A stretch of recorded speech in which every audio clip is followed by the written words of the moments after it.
do you have any other titles? Bitch. Bitch. Actress. High maintenance diva, pain in the ass, drama queen, scream queen. Shall I go on? Sci-fi goddess. High maintenance diva is what I prefer. What, is that what you're putting on the title? Okay. I like it. My biggest, I hope. My biggest claim to fame at the moment, I am as an actress, and I'm going to take pride in that because it's really my heart, soul, passion, love, life, everything, energy, is acting. I'm mostly known for independent horror, now sci-fi, and mobster movies.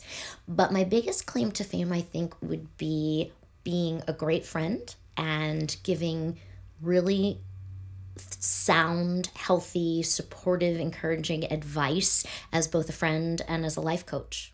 It actually came to pass when I was doing my horror iconic Ms. Vampy character, and I got inspired to produce and host a show called Ms. Vampy's Tween Talk, Teen Talk, and In Between Talk, which was a TV pilot talk show for tween and teen girls.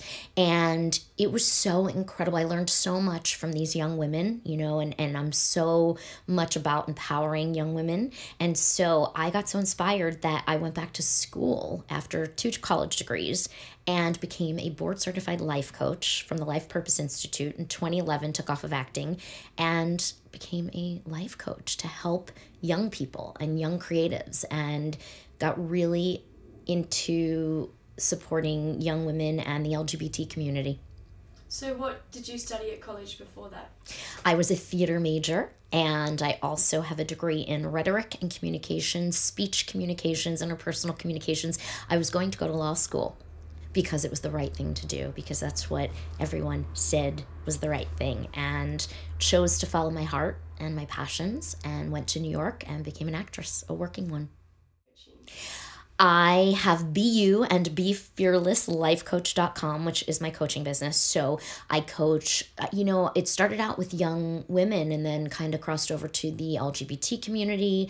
And I started doing speaking engagements, and I started writing, and I have a column in the Huffington Post, Ask the Drama Queen. So I kind of incorporated my entire life, which is really an interesting thing because God laughs when you're making plans, I've learned as I've gotten older. And so I've incorporated my acting and my coaching and my writing and my speaking and my whole sort of positive, encouraging, cheerleading self that I believe in to help others. I really am a strong believer in giving back and helping others, and using, the kind of effed up things that have happened to me in my life and in my career to let other people know that they're not alone and that they're perfect just the way they are, flawed and all, because I'm certainly flawed, so that's what I do. What's happened to you in the past that's made you want to do this? Coaching or acting? Coaching. Kind of. It's funny because kind of acting and coaching go hand in hand for me. I was an insecure child. I always had chronic allergies and health issues, and came from divorced parents since I was 2, and grew up sort of like a loner, kind of, and not really having the courage to speak my truth and be authentic and have a voice. So as I got older, I learned to cultivate my inner strengths and talents, and started acting, singing, dancing when I was really young, and learned that there are outlets to express yourself, and so that kind of went into both my acting and my coaching. And, it hasn't been an easy ride. I've really worked really hard and struggled for this career. And being a single, independent woman in a very big city, in first New York and then Hollywood, California, it's, we make choices in life. And with every choice, I coach this, with every choice, there's a consequence. So you try to be the best person that you can be on a daily basis. And I really believe, though, in following your heart and your soul. And acting for me fills my heart and soul like I can't even explain, but the moments that you get to do this, and any artist will tell you, whether it's a painter, a director, a writer, an actor, the moments that you get to truly be authentic in your soul doing what you love are so fleeting and few and far between, unfortunately.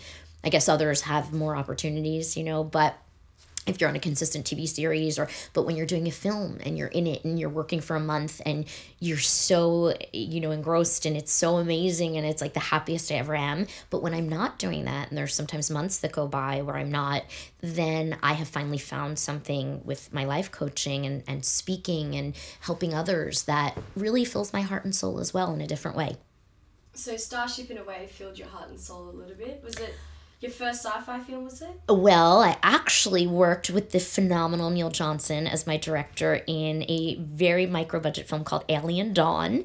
And that was an interesting experience. So, but Starship was my first, like, spaceship type of film. So it was an unbelievable learning experience. It was an unbelievable artistic experience for me. I always like to be challenged as an actress. And after doing a ton of mobster movies and horror films and comedy and Ms. Vampy, this was like this incredible new opportunity. I was like a little kid, in a candy store. And we were talking about this the other night at an event, and I was saying how both Neil, my director, and EJ, who I worked with, had to sort of teach me not just how to act in this new sort of sci-fi Shakespearean type of language and energy and understanding this new way of genre, and also learning, because I played Staris, who flies the starship, and to have to learn the technicals around this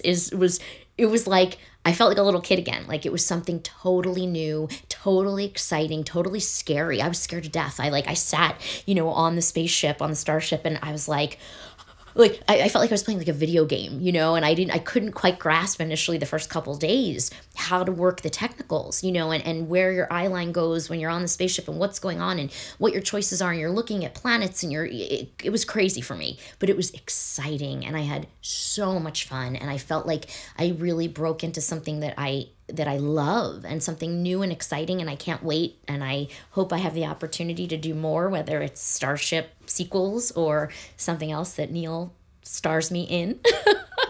Anyone who knows me well knows that I'm a little tiny person. I'm a little person and with a big booty, but I requested that, and I'm always, it's so funny too, because I feel like I'm always working with very tall actors. It's just like, it's like almost like a joke, an industry joke. Every male actor I act opposite is like 6 feet to like 6'5". So I'm always used to now wearing super high heels, whether they be boots. Obviously I wasn't wearing like spiked, stilettos on Starship. But I did go to Neil and I said, wait a minute, if I'm seated a lot of the time, can I be wearing boots with big 5-inch, platform heels? And he said, do whatever you want.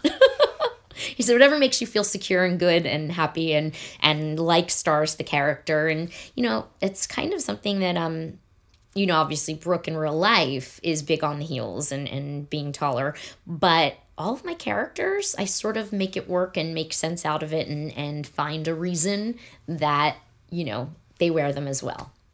I think one of my heels did. Thank you. I think at one point we were always really careful on set on the starship, on the spaceship, to watch where we were walking because there were holes in the whatever was covering the floor of the ship. So a couple of times my big heels on my boots did fall through. And I think the most embarrassing thing was the first, probably, and you'll probably see it in the film and on the cut, where I'd be willing to bet that from the first couple of days, maneuvering the technicals again probably look less authentic than down the road, than like days later and Starship Coming Darkness and stuff like that, because I finally got the groove. But I think initially it was pretty embarrassing. Like I was really self-conscious of what I was doing, with all of the technical stuff and maneuvering. And so I think that was probably pretty embarrassing. And there's other stuff that I won't discuss on camera. What was it like working with the crew and the other actors? Was it a good environment to work in? For the most part, it was an incredible experience as far as the actors. I've been blessed to do a lot of indie film, and some of them are bigger budgets, some are smaller budgets. Sometimes the budgets seem to make a difference as far as the crew and the pacing of how quickly you're shooting, and even cast members and attitude. And I can honestly say that this was a group of artists, which was so amazing. And I was so grateful to have experienced that, because it had been a while, quite honestly, since I had been in an environment like that, where everybody's very supportive and no egos, no divas for the most part. Like, I've done films way bigger paying and bigger budget, big films with very well-known actors and male actors, in fact, who were like the biggest divas and queens like around. So this, I can honestly say, everybody really wanted to be there. Everybody was there on time. Everybody was prepared. Everybody was ready to rock. And I think that that's a testament, honestly, to Neil Johnson and the crew, because it sort of, and I know from producing in the past, it all trickles down from the top down. And when you go into a project with artistic integrity, the rest seems to follow. 100%. First and foremost, when Neil Johnson first came to me with the script, and, I had seen his past films and knew, and had gone to the premieres and stuff, and knew how well he wrote female roles and how strong and how powerful. And that's something, as an actress, that attracts me both to a scripted project and to a role completely. And when I read, it's funny, because when we first had lunch and Neil said to me, read the script, I have a character in mind for you. And he actually said to me, I feel that Stars is the best chosen character for you, but you have options. So read it and see what speaks to you and what resonates with you. And Stars absolutely did. Raja played the lead empress, and first of all, let me just say, she is a phenomenal actress and a lovely energy and spirit, and I enjoyed working with her thoroughly. In the scenes that she and I did together, there was so much girl power and so much female energy going on, and it was really incredible. So that was amazing. I loved all of the female roles in both Starship Rising and Starship: The Coming Darkness. They are strong. I don't think that Neil wrote one weak. Emmy's character was incredible. I don't think that Neil wrote one weak female role, and that's something that truly attracts me to a piece. And I love that the women are the empresses and are running the show and are becoming, and I don't want to give away too much of the film, but from when we go from Starship Rising to Starship: The Coming Darkness, Staris grows, and that's something I love so much about my character, is that's one of the reasons I chose her. She has so many different layers and arcs. I think she and Emmy's roles are the most changing and the most evolving and the most there's probably the most arcs and growth in them and sides to them, and I love that. But at no point in time, and what I loved was, as an actress and as Stars the character, I could show vulnerability and emotion and cry and get angry and all of these layers, and yet I hope it doesn't come across that way in my choices I made as an actress. I don't think at any point in time she's ever truly weak. Even, and I don't want to give away too much because I know what goes on in the films, but even when she falls, we'll say, as a character, she picks herself back up and comes right back and is stronger than ever. And I love that. And so, yes, I am all about strength in women, being a woman who has had to fight. I hate to say that or think that, but it's the truth. I've had to fight, not in a negative way, but to be where I am today in this business and in Hollywood, and have a continuous career as a woman of a certain age. And I am inspired even in horror. I've never been killed. I've not done nudity, and not that I judge that, because I really don't. But I'm just real careful and clear on the choices I make, because I want to be empowered. I want to empower other women. I want to empower young women. And so I know I've given a very long answer, but there you have it. Yes, I love it. I love that these films really show the strength in women. It's such a different,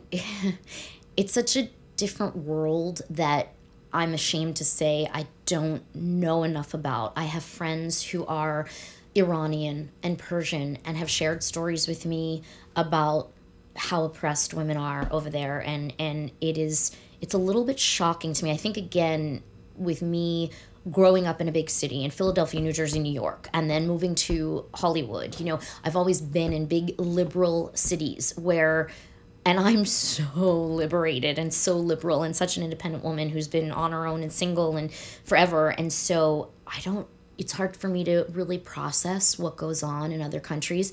So it breaks my heart when I watch documentaries, when I see what goes on with women in India and women in Iran and Turkey, and it's surreal to me. It really is, because I can't for the life of me imagine me ever living in an environment like that, you know? But one thing I will say, to turn it into a positive, that I have really been sort of intrigued by and fascinated with and inspired by, as far as overseas, more so in Europe, I would think, which you guys could really, you know, share more about it with me, is how women are revered as they get older. I love, you know, you watch movies like Under the Tuscan Sun and just all these movies in France and Italy and you know, even in London, even in England, you know, I feel that women are not judged fully on their age, on their external beauty, on being a stick figure, you know, like I find it so amazing. I read articles and I see pictures about, you know, women dating younger men and the whole cougar thing that started in Europe. And it's just, I think that women are more respected in a lot of ways overseas. So on a positive note, that turns me on.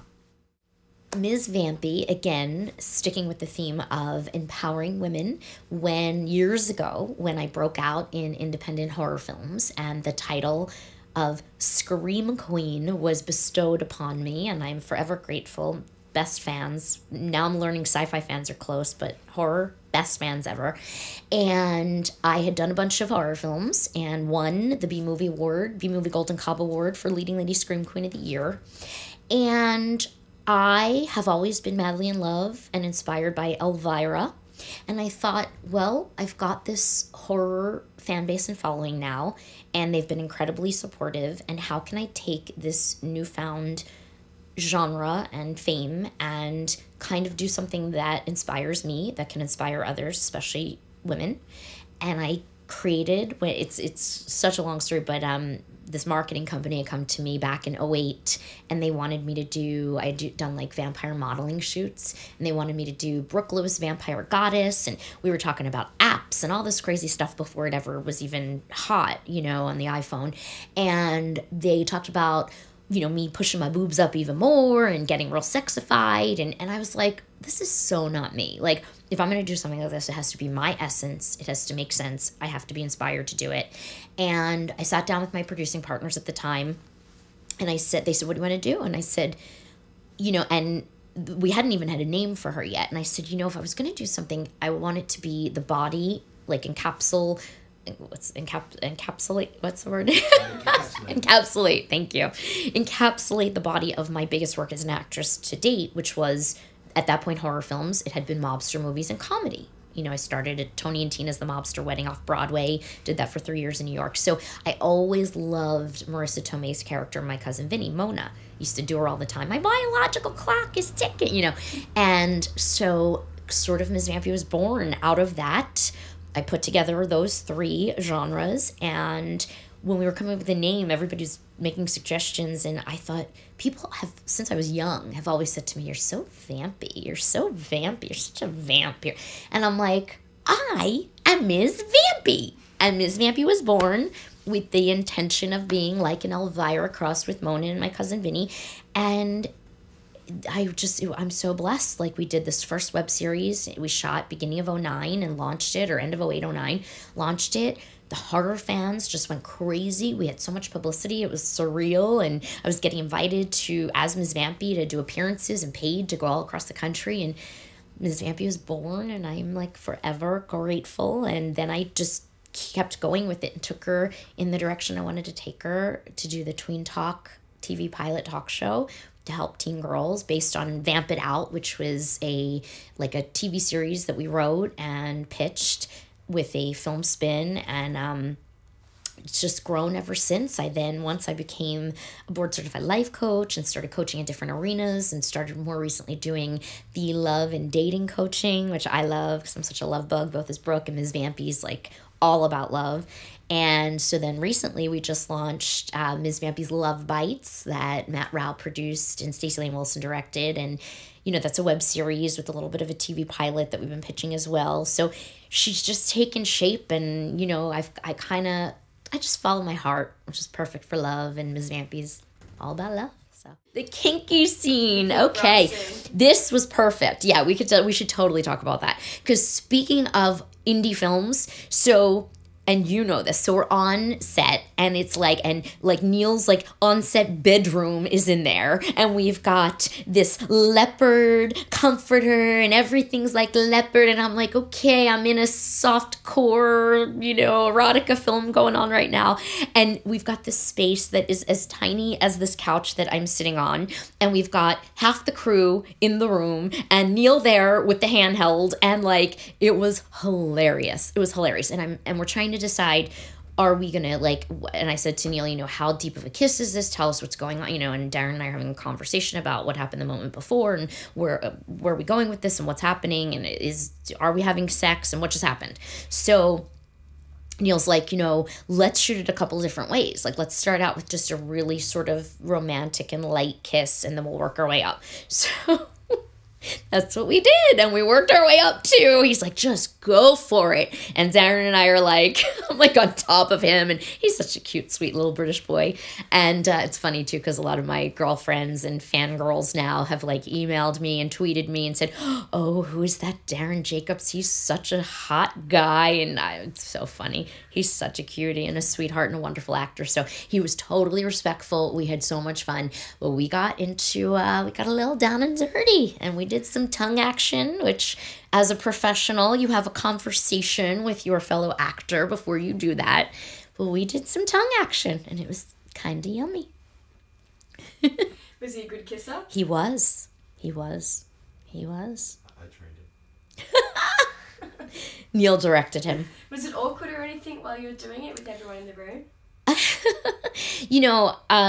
Love and sex scenes are always awkward, but, and I've had this conversation with ex-boyfriends of mine who have broken up with me when I've had to do a sex scene or they've had to watch it at the premiere in a film. And so I've learned over the years how to handle it and how to communicate properly about that. But the truth is, and I've done sex scenes as well, fully, in lingerie or clothes or in sheets or whatever. But, for me, and people should really hear this and know this, it's work. It's just work. I'm an actress. I'm being paid. I'm hired to do a job. And in my brain, there's nothing sexual other than the acting choices in that character in that moment. There's nothing sexual going on. You're focused on being in the moment, being in the character, in the role, and that's it. It's no different for me than if I'm in a scene where I am flying the spaceship or eating in a scene. I mean, honestly, it's great when your co-star's cute, like Darren, but it's just work. It's just a job. I actually did an indie film many, many years ago, and I had a kissing scene. That's it. Kissing. At a bar. Kissing. And I was a little sex kitten. I was young and sexy, and I was a sex kitten. And I had to lean over the bar and do a makeout with the bartender. And it was a pretty intense makeout. And I did not tell my boyfriend at the time, who was a total sort of possessive Italian New Yorker. And I didn't tell him before the premiere, and I learned my lesson, but I didn't think about it because to me, again, it was work. Why would I think that it would affect him? It wasn't a sex scene. I wasn't naked. It was simply a kiss, but it was a sexy kiss. Needless to say, we go to the premiere, and I will never forget to this day, and it was lesson learned. All right, ladies, learn lessons, guys too. It was at Lemley Sunset, and that's a pretty big theater, and it was a big premiere on a Saturday night and full press everywhere. And I go and I'm there and I take my boyfriend and he's holding my hand and has his hand on my lap, and we'd been together for about a year, and I knew, listen, the red flags were all there. I knew he was a little bit of a psycho then, but everything's cool. My scene comes on. Yes, I take full responsibility. I chose or forgot to tell him that I'd be making out with someone in the movie. My scene comes on. He lets go of my hand. He removes it from my thigh. He looks at me. I turn. And I see his face is red, and he looks like he's about to, like a bomb just went off. He's about to He explode. wasn't even sad. What? Was he sad or was he just angry? He was so angry that I didn't tell him, probably both, and I have to take responsibility for that I didn't tell him, or that I was kissing another guy while I was in, his girlfriend. And I was like, oh, what? And he stormed out of Lemley Theater, and I chased him out. And I remember us standing in the lobby of Lemley and fighting, and him, and he called me names like you wouldn't believe. I dumped his ass so fast because, first of all, anyone who doesn't support my career and doesn't get it does not belong with me. That's for sure. And I don't condone that behavior. But big lesson learned. And I now, since then, have always, if I brought someone to a premiere, or even if I've done a kissing or love scene in a film and I have a boyfriend, I will always let them know it. So we're cool, no secrets. Well, I figure, once Neil makes me a big sci-fi star and I get a series on, like, the Sci-Fi Network and stuff, then I'll have my pick of the litter. Yeah. Then I'll just be a rich cougar. No, I'm kidding. Yes, do it. Nah. Not into the young boys. I need a real man. Good luck. In Hollywood. Good luck. No wonder I'm a dating coach. Right.